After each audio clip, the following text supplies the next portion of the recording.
What up, y'all? It's your boy D'Anthony coming back at you of Break Room Blitz.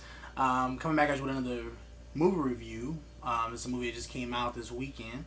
Now, I know that a lot of times I'm, upbeat and I'm funny and I'm silly and I'm goofy and I'm crazy and I'm hilarious because that's how you guys feel, I'm sure.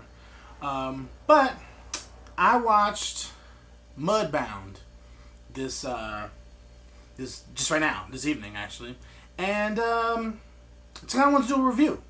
It's a very controversial movie. It's a serious movie. It's not something that I'm going to just take lightly and throw a lot of jokes. Man, my mustache look good. I'm growing out a beard, y'all. That's what I'm trying to do so I can be like a grown man. So I'm trying to grow it out. Look pretty thick, don't it? I like that right there. I need everything else to grow out because I just got a stash right now. But anyway, so this is a Netflix original or Netflix licensed or whatever. It says Netflix original, but we know how it goes. And it's won a lot of awards. It won the audience award at the Middleburg Film Festival. It won the audience favorite award at the Mill Valley Film Festival, best ensemble at the Gotham Awards, and best ensemble at the Hollywood Film Awards. It was played at the Sundance as well. So it got a lot of awards. It's something that people liked, apparently. It is. Well, let's go over some of the cast.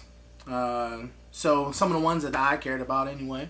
We got Mary J. Blige, which is pretty prestigious celebrity. We got Jason Mitchell, which played Eazy in the Straight Outta Compton movie. We got Bob Morgan, Jason Clarke, which if you guys saw Terminator Genesis, because they spelled it wrong, then he was John, or his father or whatnot. Oh, I got a call coming. Sorry, you guys.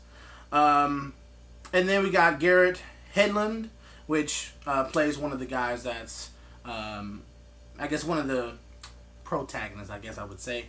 So I'm going to just read over what they say the movie is about, and then I'm going to say what it really is about, okay? Alright, so, quick synopsis. It is about two men return home from World War II to work on a farm in a rural Mississippi where they struggle to deal with racism and adjusting to life after war. Now, yes, does it take place during World War II? Absolutely. That is the timepiece we're talking about, which I'm talking about right when World War II starts, and maybe about a year after it's over. Something like that. There's a little time gap there. But for me, what this movie is about, it is set in post-slavery sharecropping. So you got the black people that are, doing the sharecropping. They're not necessarily, they're free, but they still stay on the land that, had them as slaves, and they just work and pay rent, or they just work, really.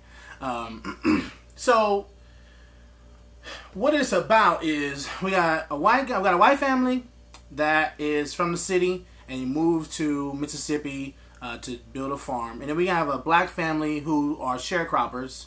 If you guys don't know what that is, just look it up. Sharecroppers.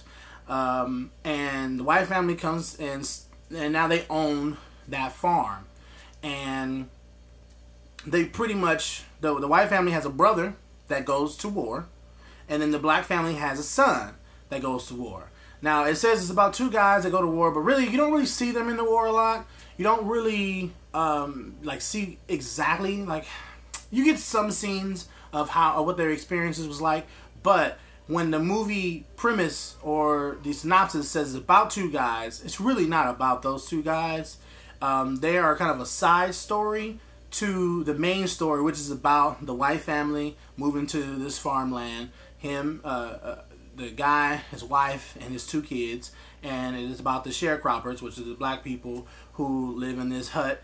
It is a husband, a wife, and 4 or 5 kids, something like that. And it's about how they kind of intermingle and how they kind of work together, and you can see the struggles and the tension between those two. It's not really about the 2 veterans, but sure, let's just go with that if you wanted to say that. But it's really not. So, the white family moves onto the farm, and pretty much the white family is the black family boss, and they're a little, aggressive. Like, hey, I know you guys having dinner, but before I continue, this is a spoiler review, so I was gonna say some spoilers, especially towards the end, because I'm just gonna say how I felt about it and if you should watch it or not. But anyway, so the white family moves in, and the black family's having dinner, and the white man, he comes and he knocks on the door and was like, "Yo, I need you guys to help me out in unpacking." He was like, "Oh, I didn't know thought you were coming till next week." Well, I need you guys to help me out. Whether or not, when you thought we were coming, your job is to help me. So the black man does, and he helps or whatnot. And then the white family needs the black family because the kids got sick, and so they kind of come together. But there's still a lot of tension. There's still a lot of like, these are niggas over here, and we are white folks. We should definitely be separate. They're beneath us, but there is still some humanity there, except for the father. The dad also lives with the white family. I forgot about him, and he's a outspoken racist. I guess his son, which is the husband, is I would say a cooperative racist.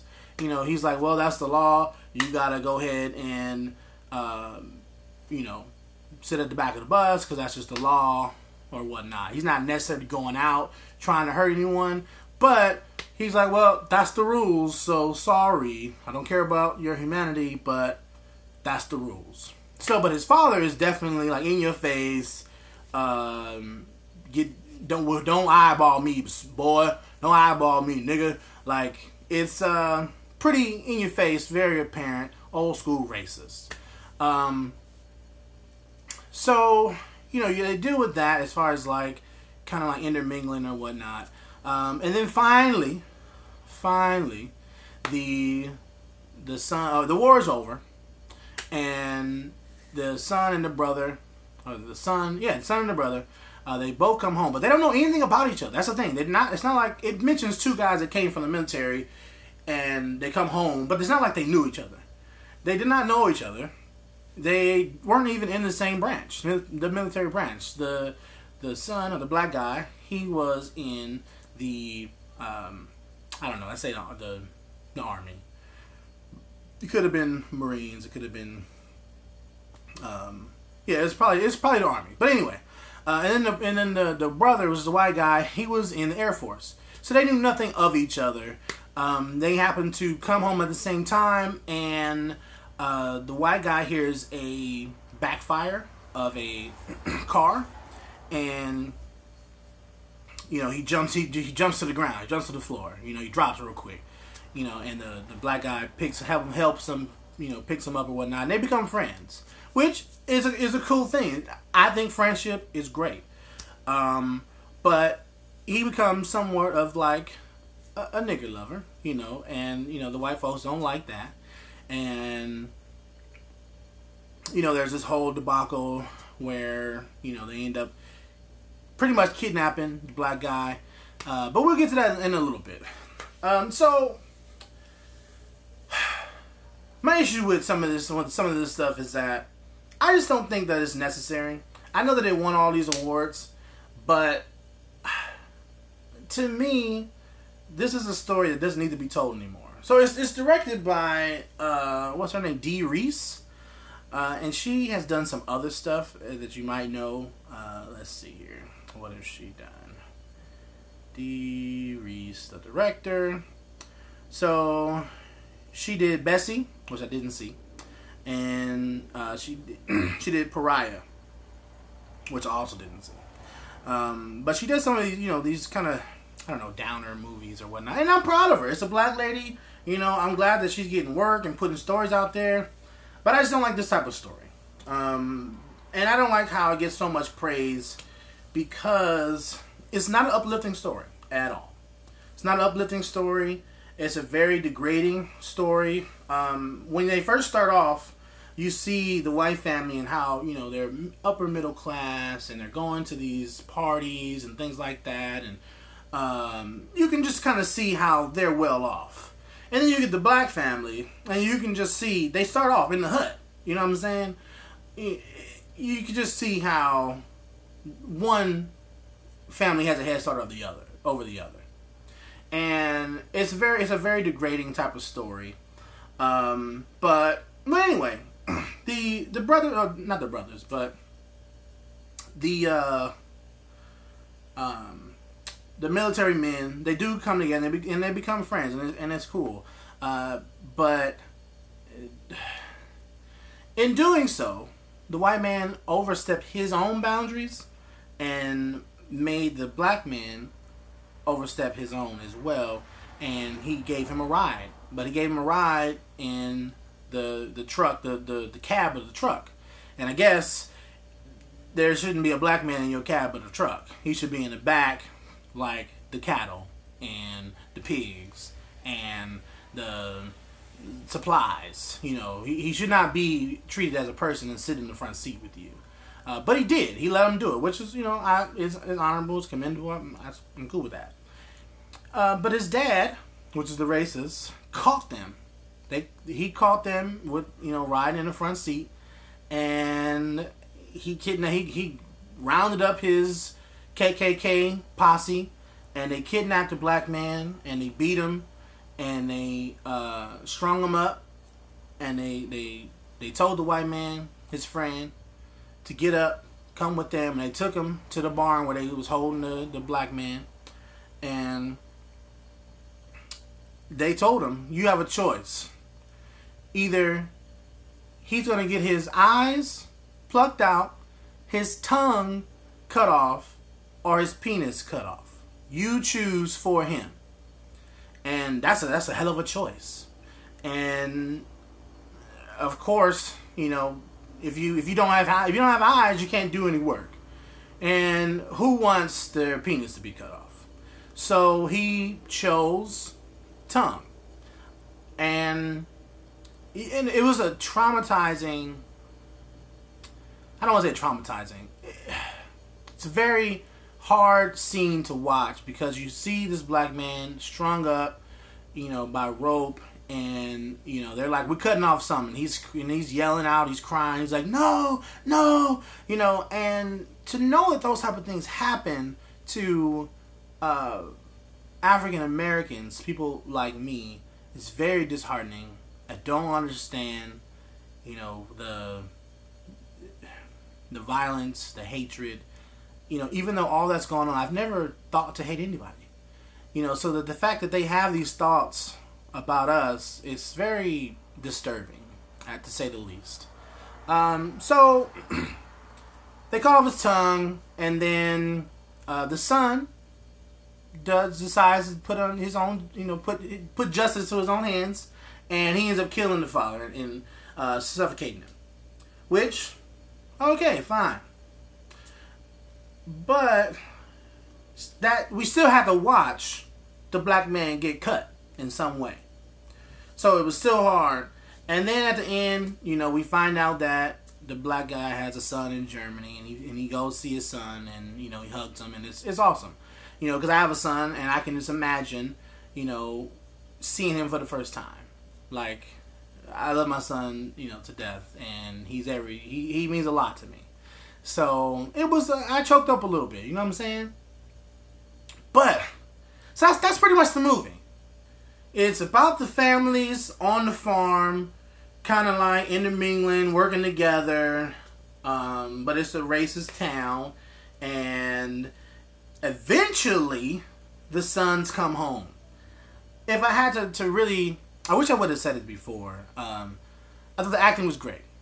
I thought that no, you know what? That's about it. The acting was good. That's about it. It's not something that has any morals, any intellectual value. There's no twist. There's no. It is. They were sharecroppers. They were told what to do. He messed up by being in the cab. He got his tongue cut off. He met his son.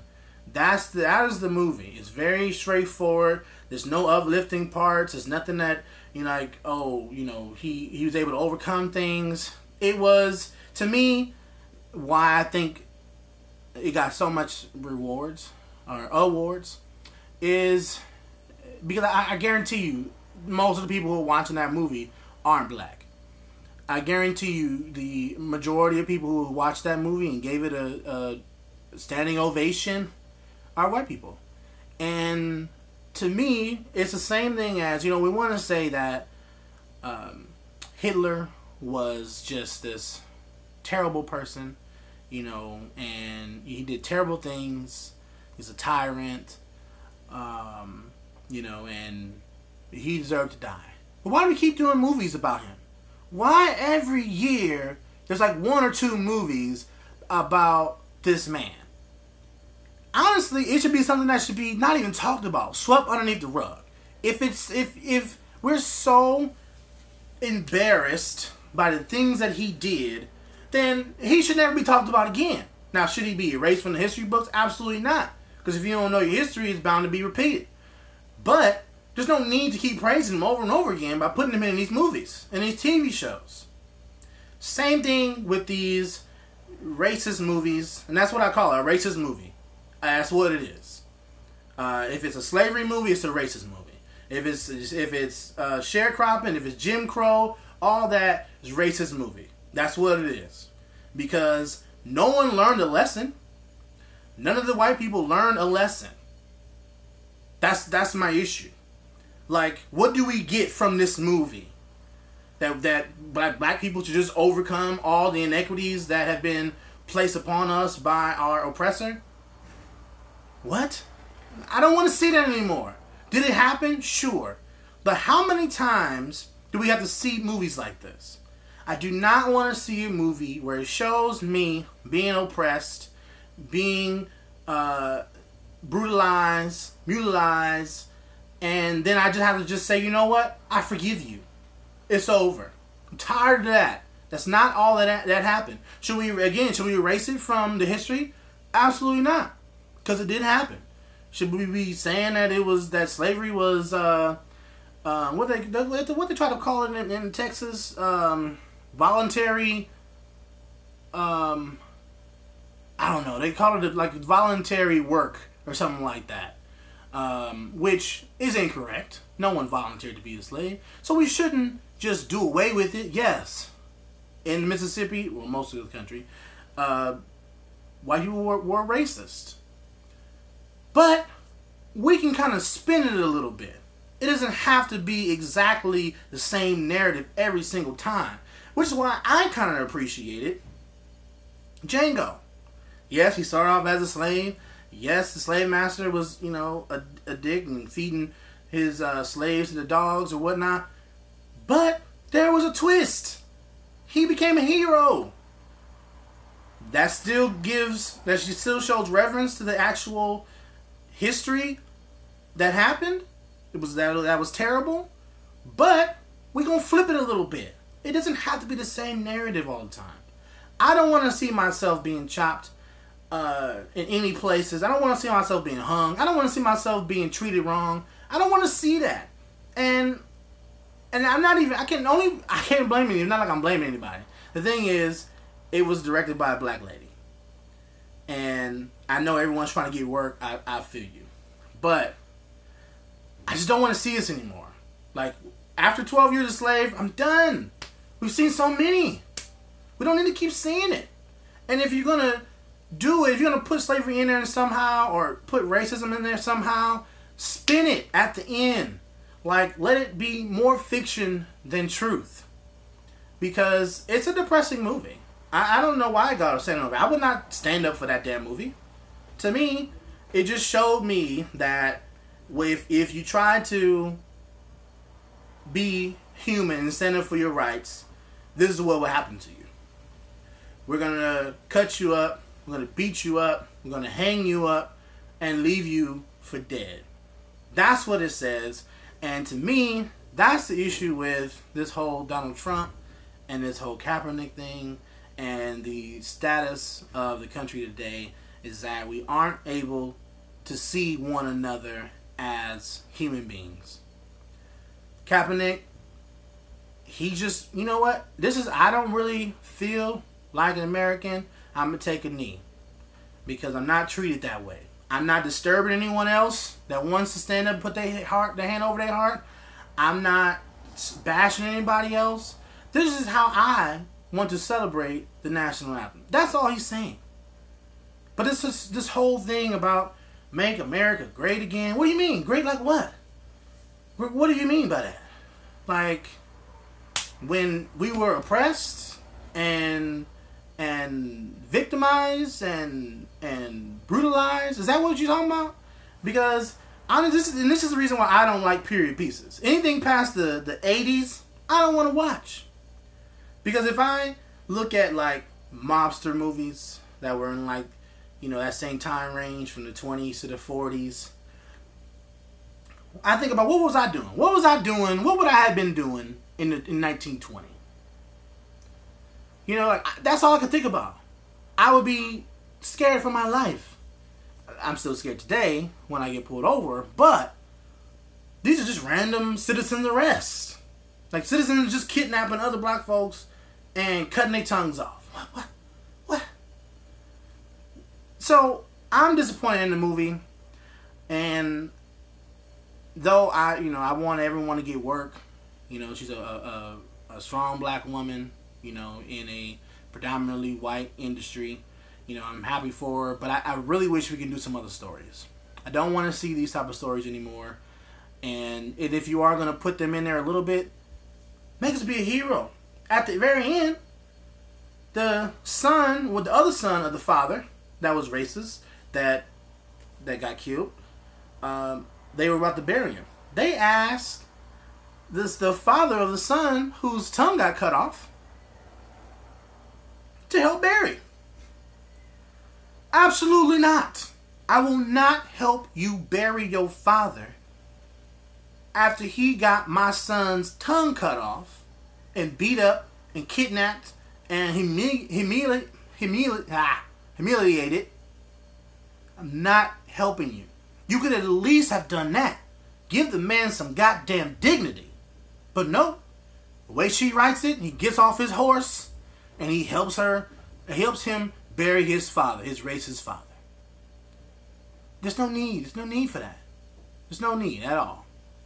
So that's my review. I just wish that we would have, when it comes to black movies, where's my love stories at? Where is my poetic justice? Where is my love and basketball? Where's my Love Jones? Where are my love stories at when it comes to my black movies? I'll even take hood movies. Where are my hood movies at? Where are, hood movies with an actual, like, moral to the story. Not just shoot them up, kill them. Where's my boys in the hoods at? You know, where's my baby boys at? I don't want to see any more racist movies. Period.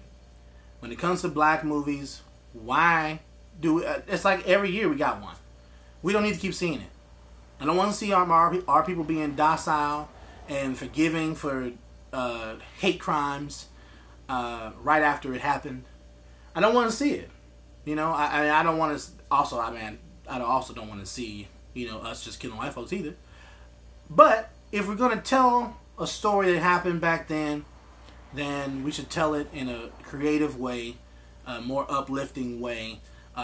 To where there's some moral to the story, where I feel like nothing was learned as far as like the sons, the father, the town. Nothing was learned. Like that's what happens when you go against white folks. That's what it was to me. So that's my review. I just wish it was something a little better. I wish it was, you know, I wish we would to dig deeper into the stories that we tell as black people. Again, not blaming anybody. It's just not what I want to see. And when I saw that it got all these rewards, when I saw that it got all these awards and standing ovations and stuff, I'm like, from who? Not from black folks, I guarantee you. So, alright guys, that's my review of Mudbound. That's another thing. Mudbound? I'm destined to be in the mud? Anyway, let me know what you guys thought. I know that this was a depressing one, and I'm probably all over the place. But let me know what you guys thought. Let me know if you see it. If you do see it, come back, comment. Let me know what you thought about it, or if you see my point of view or not. So, all right, guys. I'm your boy, the Anthony of Break Room Blitz, and I'm out. Peace.